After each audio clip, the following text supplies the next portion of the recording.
Começa agora, Vitrine Literária, com o professor e escritor Francisco Grijó. Tudo sobre literatura contemporânea, temas, autores, obras, debates, análises, curiosidades e bate-papo com autores e editores. Olá, pessoal. Mais uma edição do Vitrine Literária com Francisco Grijó, aqui pela Rede Vitória, podcast, YouTube. Bem, hoje eu vou direto para o entrevistado, vou para o nosso convidado, que foi meu professor na Universidade Federal do Espírito Santo. É uma figura representativa em termos literários e em termos críticos, ou seja, de crítica literária, algo que falta muito ao Espírito Santo. Nós não temos mais grandes críticos. Aliás, eu diria até que nós não temos mais críticos literários no Espírito Santo, nem em jornal, nem na academia, ou seja, está faltando realmente a crítica. A crítica é importante? Eu acho que sim, é o que nós vamos discutir hoje. Mas quem é essa figura, Grijó?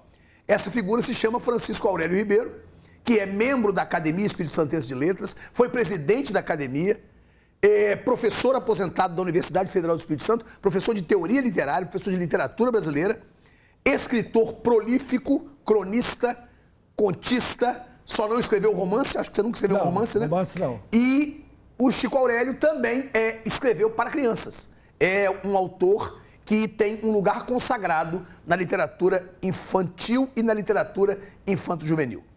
Então, hoje a gente vai conversar com ele, mas eu vou começar a falar justamente sobre a questão da crítica. Os irmãos Campos diziam que crítica era metalinguagem, ou seja, escrever sobre uma determinada obra é você fazer metalinguagem, e eu concordo absolutamente. A questão que passa é, quem ainda tem disposição para isso?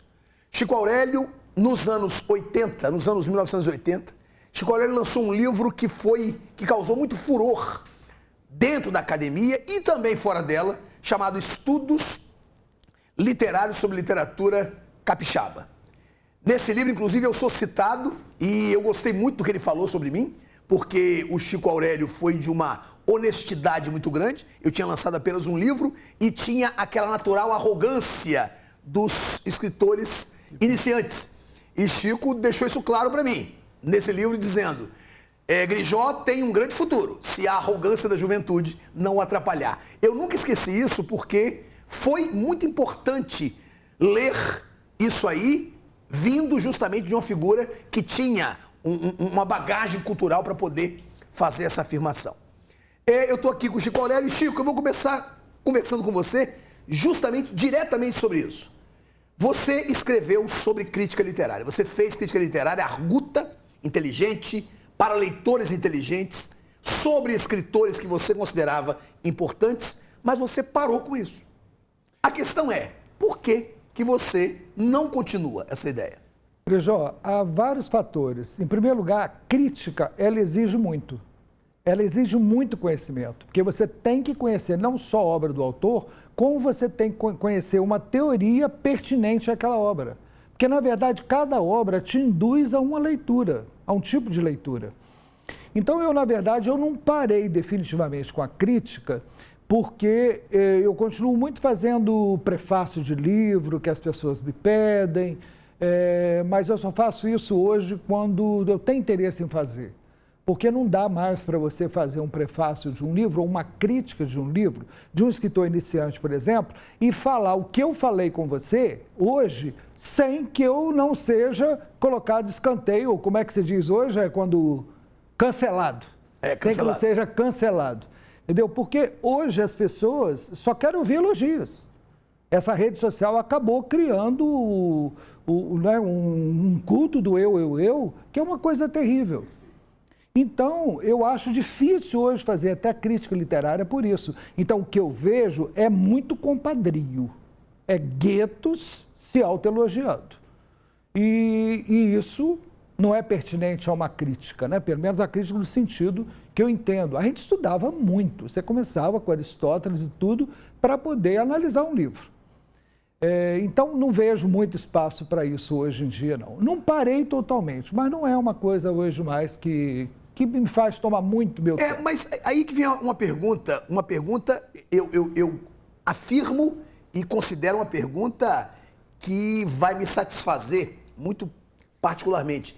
Mas você não acha que justamente por isso é que uma figura como você, com toda essa bagagem que você tem e com todo o prestígio que você tem na crítica literária, não seria interessante você continuar com isso?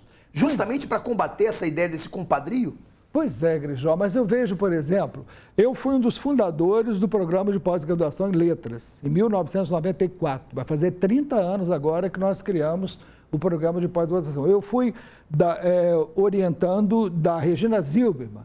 E a Regina, na época, era representante da Letras na CAPES, ela me chamou no dia da minha defesa e falou: Chico, você tem uma responsabilidade muito grande. O Espírito Santo é o único estado da região sudeste que não tem programa de pós-graduação em letras. Falei, o quê?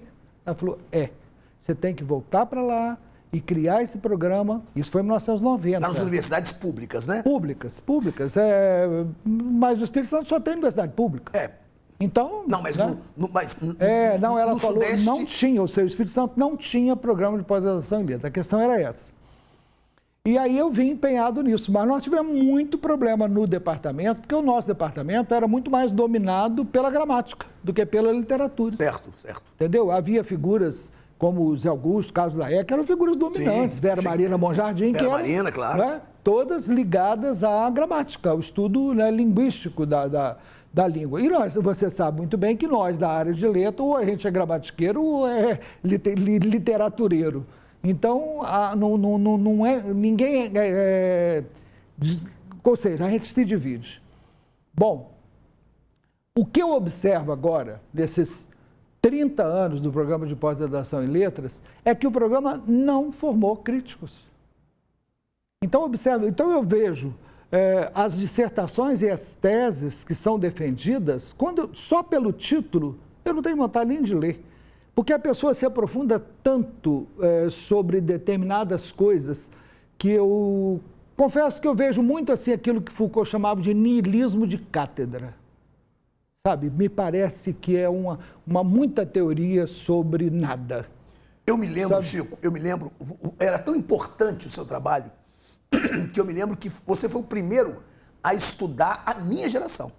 Foi. Eu, Paulo Sodré, Valdo Mota, aquela rapaziada que estava começando a escrever e que precisava de um olhar sobre ela justamente para saber se a gente devia ir adiante ou não. E você, eu me lembro de várias vezes você citando que aquela geração, a geração que você chamava de geração de 80, aliás é um termo seu, que foi uma grande geração que teve Denis Gomes como uma figura, uma mentora e assim por diante. Sim. Você não vê isso hoje? Não. Você não vê um grupo de escritores que hoje pode brilhar mais tarde? Ô Grijó, o que eu vejo é o seguinte, aquela geração, ela teve um sentido político muito grande, que foi a geração da abertura. 79 acabou a censura.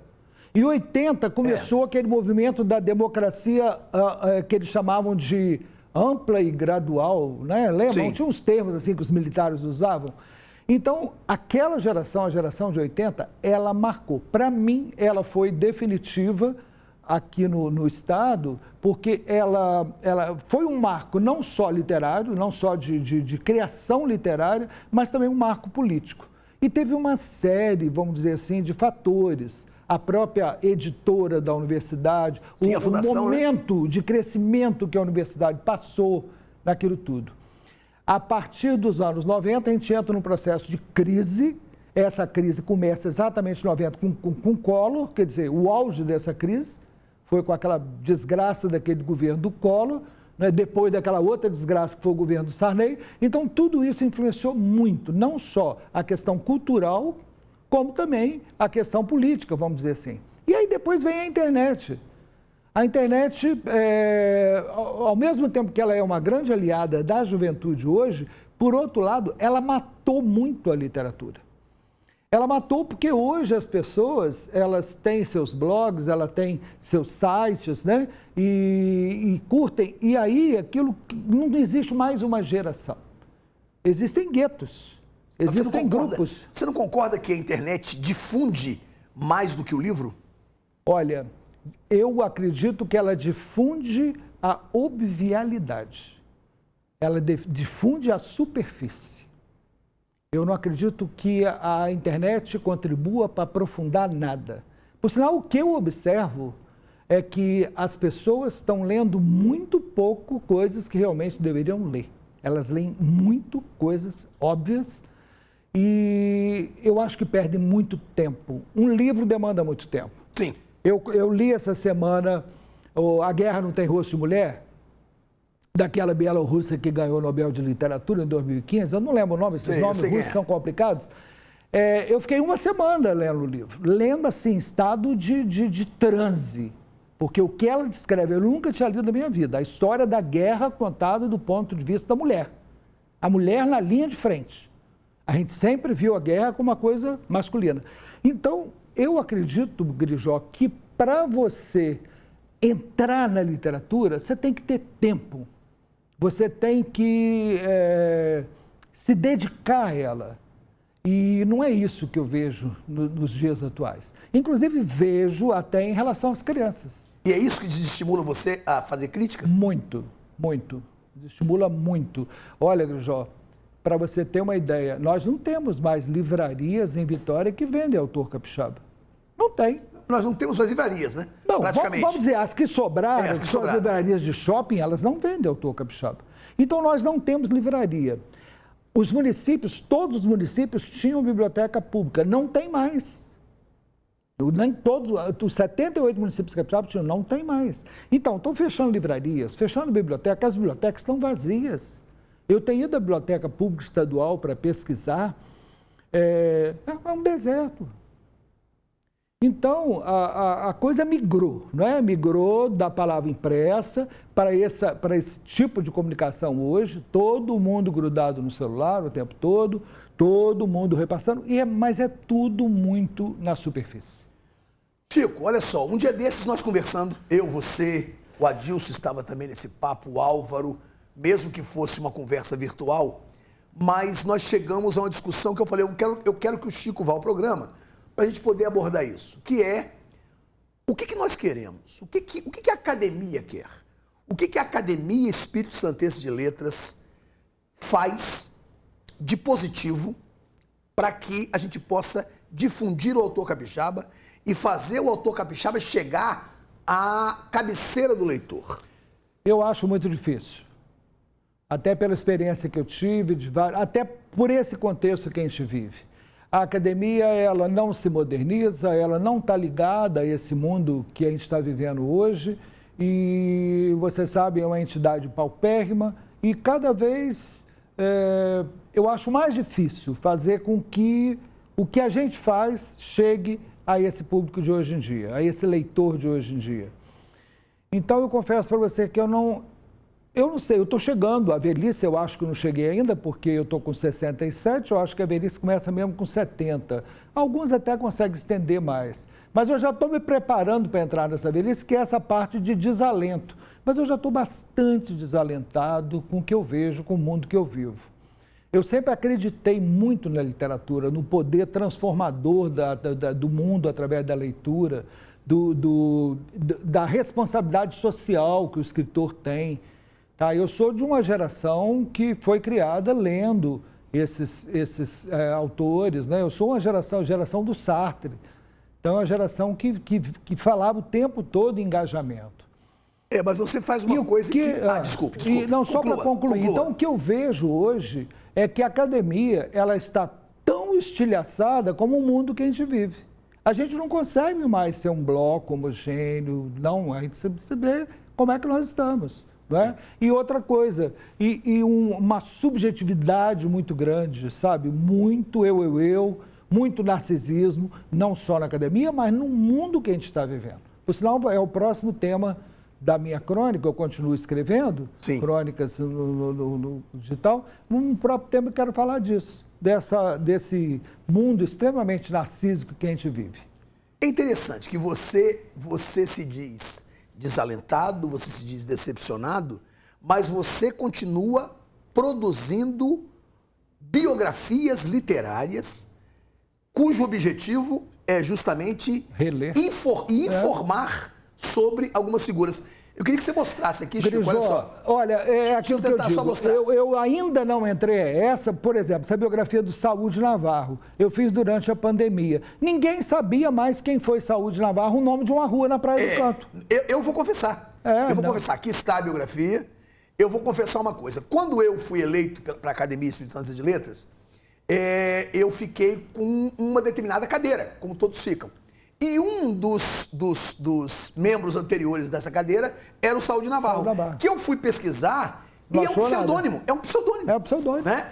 E é o nome de uma rua, onde fica, inclusive, a minha barbearia. Álvaro Henrique de Souza. Exato. Essa é a minha questão. Você tem um desalento, mas, contraditoriamente, você apresenta ao leitor figuras que são importantes para a literatura. Com certeza. Esse seu projeto de resgate, esse seu projeto mostra um Francisco Aurélio que ainda tem esperança. Sim. Não, eu não perdi a esperança, porque eu acho que eu só vou perder na hora que eu estiver assim, descansou. Aí sim, debaixo de uma lápide, descansou. Porque realmente, aquilo que eu disse para você, a velhice tem muito a ver com esse desalento. Eu não estou me preparando para ser um velho bobo, tá? Conforme eu vi de um colega escrevendo nas redes sociais, que a academia está criando velhos tolos. Eu não quero ser um velho tolo. E eu acho que uma das maneiras que a gente tem de não ser um velho tolo é exatamente isso, tentar entender até o que nós somos. Então, esse projeto de resgate de pioneiros da academia, me dá muita satisfação fazer isso.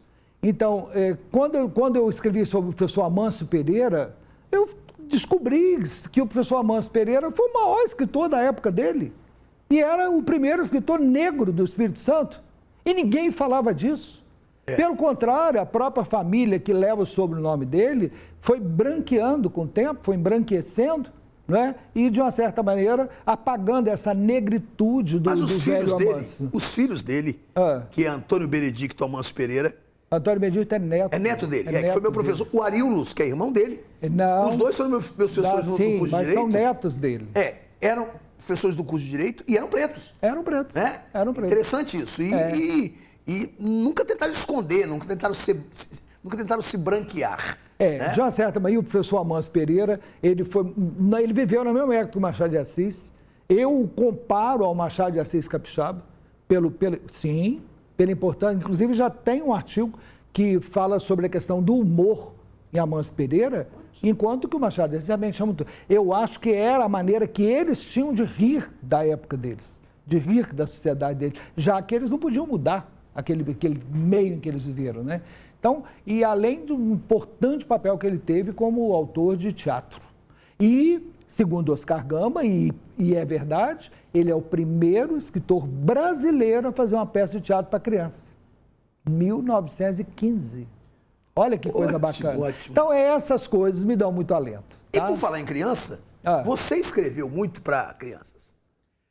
Esse Chico Aurélio, que escreve para crianças, é o Chico Aurélio crítico? É o Chico Aurélio cronista? Ou é um outro Chico Aurélio cuja sensibilidade se aflora e é dirigida para essa literatura infantil? Na verdade, Grijó, eu criei duas disciplinas na UFES. Criei a disciplina de literatura infantil e criei a literatura do Espírito Santo. Então, esses eram meus dois focos na época que eu entrei na universidade como professor. Primeira coisa, eu achava que a gente tinha que ler a literatura que estava sendo feita no Espírito Santo naquele momento, porque eu constatava que era uma literatura que precisava ser lida. Então, isso aí foi importante na minha carreira de professor. E também a questão da literatura infantil, porque o Brasil estava vivendo também o boom da literatura infantil. Grandes autores surgiram na década de 70 e estouraram na década de 80. Ana Maria Machado, Ziraldo, Ruth Rocha, Joel Fino, muitos outros. E aí acabei começando a minha carreira de escritor, na verdade, com a literatura infantil. O ano que vem este ano agora, faz 40 anos que eu publiquei meu primeiro livro, 1983. Era uma vez uma chave por uma editora de Belo Horizonte, que era muito famosa, a editora Biguilin. E agora eu nunca, vamos dizer assim, batalhei para ser escritor para criança, não. Foi uma coisa que surgiu a partir do momento que eu estava estudando a literatura do Espírito Santo e acabei, nos meus cursos de formação para professor, acabei produzindo também. Mas olha, Grijó, eu considero a literatura para a criança uma questão muito séria, uma literatura muito séria. Eu acho muito difícil. Muito sério e muito difícil. O que eu tenho observado é que a literatura não melhorou muito, a literatura para criança. Pelo contrário, os escritores para criança ainda vê muito essa literatura como uma literatura pasteurizada, uma literatura que tem que ser suavizada, como se houvesse um mundo para adulto, um mundo para criança. Ou, então, o livro como instrumento de didática, instrumento de ensinamento. Então, eu pego, por exemplo, esse livro meu que foi premiado, que ganhou o edital da Secult, Clarice o Beija-Flor. Primeira coisa, as minhas histórias são sempre realistas. As crianças me perguntam, onde é que vem a imaginação para escrever? Eu falo, vem do mundo em que eu vivo e em que você vive também. Minha netinha achou um filhotinho de beija-flor e resolveu criar esse filhotinho de beija-flor. Eu falei, como é que você vai criar um filhote de beija-flor? Eu sou da roça, nasci na roça, já criei muito bichinho, passarinho em gaiola, na época que a gente podia ter um mel em gaiola, mas nunca vi ninguém criar um filhote de beija-flor. E ela criou. Aqui tem ela com o filhotinho de beija-flor no dedinho, carregava pela casa. Só que eu tinha que prepará-la, ela tinha 3 aninhos, eu tinha que prepará-la que esse beija-flor fazia parte de um outro mundo, ele não podia viver ali. Falei, ele tem que ir embora, ele tem que ir para a natureza. Não, vovô, ele é meu, não é seu. Você criou ele porque ele caiu do ninho, a mãe não conseguiu levar para lá, você criou, mas ele tem que voltar para a natureza. E aí, eu conto essa história. De uma certa maneira, acho que é isso, sabe? As histórias para criança são para preparar as crianças para a realidade do mundo em que elas vivem. Então, eu falo da morte, eu falo das diferenças sociais, eu falo de tudo que eu falaria num conto que não fosse para criança. Tudo é uma questão de linguagem. Né? Chico, eu sempre quis fazer essa pergunta para alguém. E eu acho que você é a pessoa adequada. O que você me diz desses textos clássicos que são adaptados para criança? A minha pergunta é, você é favorável a isso? Você sente que isso é uma corrupção do clássico? O clássico deveria ser lido por pessoas mais velhas, na época certa. O que você acha de trazer o clássico para a criança e reestruturar a linguagem? O que você pensa disso? Grijó, eu já fiquei muito preocupado com isso quando pegaram, por exemplo, Monteiro Lobato e começaram a reescrever Monteiro Lobato. Aí eu falei, meu Deus, Monteiro Lobato é tão recente, tem 100 anos que ele escreveu e já estão reescrevendo. Valci Carrasco reescreveu Monteiro Lobato. Depois eu fiquei pensando o seguinte, na verdade, o que está por aí é a intenção pedagógica, levar o clássico até a criança. Eu acredito que pode ser um recurso para que ele um dia leia o texto original. Da mesma maneira, quando a gente lê um texto de outra língua e a gente não sabe a língua original, você lê aquilo traduzido. Mas eu te pergunto, até que ponto esse tradutor foi fiel? Não é? Se você lê um livro que foi escrito em francês, ou inglês, ou italiano, ou russo, se você lê um Dostoiévski que foi escrito em russo, e agora você lê esse livro traduzido, você também não está lendo o livro original. Não é? Essa é uma adaptação. A tradução também é uma adaptação. A adaptação à língua da pessoa que está lendo. Então, nesse aspecto, eu acredito que tudo que leve à formação de um leitor integral é válido. Por exemplo, eu não sei se você viu, eles estão fazendo histórias em quadrinhos de clássicos. Sim. Você já viu história em quadrinho do Canaã? Não vi não. Pois é. Mas agora você imagina um Canaã, que é um livro dificílimo de ler, um livro que tem uma linguagem, né, de começo de século bastante rebuscada. Né? E aí você pega o livro transformado em história em quadrinho. O que eles pegam? Eles pegam o que é quadrinável, vamos dizer assim, e trazem isso para o adolescente. Eu fui a uma escola semana passada e os meninos estavam todos com história em quadrinho na mão.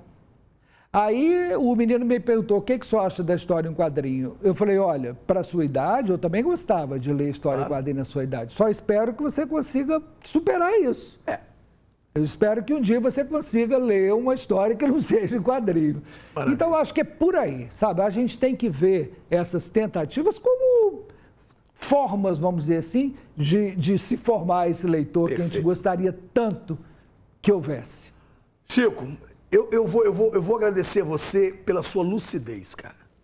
E pela sua clareza para falar. Obrigado, é invejável. Você está de parabéns. Foi um privilégio ouvir você aqui. Agradeço muito a sua participação. Obrigado. Quero muito que você volte para a gente conversar sobre modernidade. Sim. Tá? Sim. Eu vou agendar com você para você voltar aqui, mas infelizmente nosso tempo acabou. Sim. Eu agradeço demais a sua participação. Valeu mesmo. Se quiser falar alguma coisa... Eu sugiro, Grijó, que de repente a gente pode voltar a falar, se você quiser falar sobre literatura capixaba, ou literatura do Espírito Santo. Ótimo. Até o termo, né? Porque eu me dediquei muito a isso. Eu sei. E hoje eu não tenho mais, vamos dizer, a oportunidade de divulgar isso para os meus alunos. Porque nem para a banca de mestrado eles me chamam mais. Acho que já me consideram velho até para poder participar de banca. E também nem faço muita questão, sabe, Grijó? Porque aquele tipo de tema que está sendo discutido não me interessa.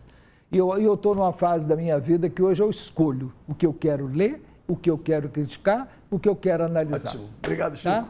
Valeu mesmo. Muito obrigado. Eu que agradeço, Grijó. Muito obrigado. Espero que você volte. Tá? Valeu, gente. Também espero. Um grande abraço. Uma aula aqui com o professor Francisco Aurélio, meu xará. Um grande abraço a vocês todos. E até a próxima com Orlando Lopes, que chega para a próxima edição. Valeu, gente. Você ouviu Vitrine Literária, com o professor e escritor Francisco Grijó. Tudo sobre literatura contemporânea, temas, autores, obras, debates, análises, curiosidades e bate-papo com autores e editores.